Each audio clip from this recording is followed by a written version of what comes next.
I get a knock at the door, and here two guys in a suit. I'm from the FBI. The first thing I have to say is, what took you guys so long? I told them the truth. I was going to make my own IED, and I was going to set across the Islamic Center over in a bank's parking lot, and I was going to dial it in and just watch the show. Growing up, I saw a movie, and it was Rambo. Rambo was tough, respected. He had intestinal fortitude. I said, that's what I want to do. I went off and joined the Marine Corps. I wanted the action. The first time I got shot at, I remember looking at my watch and I says, man, this time last year I was in English class. I fought several times in the Middle East, Desert Shield, Desert Storm, South America, Philippines, Somalia. I think the worst things that I have seen is dead children. I had to suck it up. I had to be there for my guys. Each one of those teardrops stands for a confirmed kill. I stopped adding after 26. Where I was taught, Marine Corps, just own it and then let it go.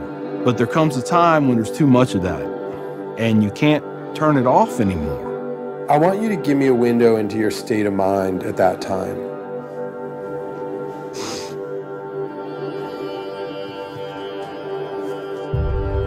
One time, my wife and I went to a DSW, and I saw in the distance these two women in black burqas in my store. I cried as I prayed for enough strength to go over there and break both their necks. I was just angry. I was just full of hate, and it just fed off itself. At that point, I was drinking a half-gallon of vodka every 2 days. I had devised a plan, create my own IED, homemade bomb, and I was going to set it off right outside the Muncie Islamic Center.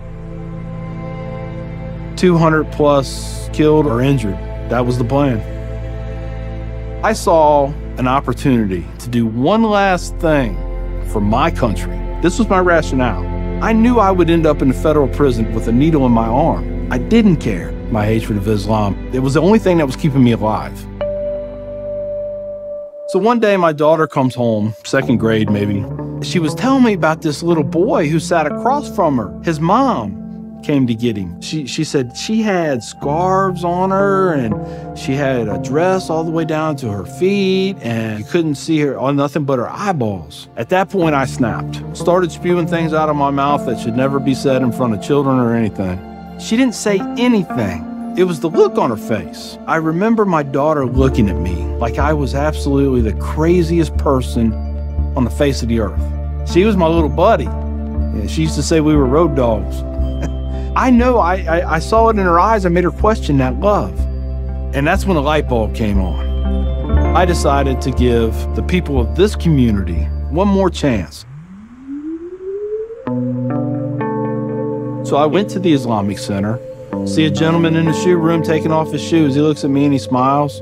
He said, can I help you? And I said, yeah, I want you to teach me about Islam. So he went and he gave me a Quran. Read this. Come back when you have questions. So I did. And I would see things in the book. I'd be like, there it is. I got them right there. Explain that to me. And they would. This was a kind of awakening.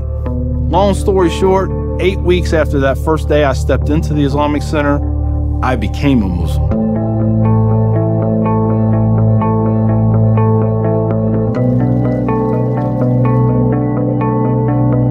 I'm a Muslim, a veteran, and a proud American. I had learned that I was completely wrong about everything that I felt. You know, Judaism had a message, Christianity had a message, Islam had a message. Funny thing is, though, it was the same message. It was about peace, and it was about love. Please join me in welcoming Mr. McKinney. My big thing is now to stop the hate. Nothing good has ever come out of hatred. I've done too many things. I've hurt a lot of people. I have to live with that. But if I can stop somebody else on the path of non-forgiveness, I won.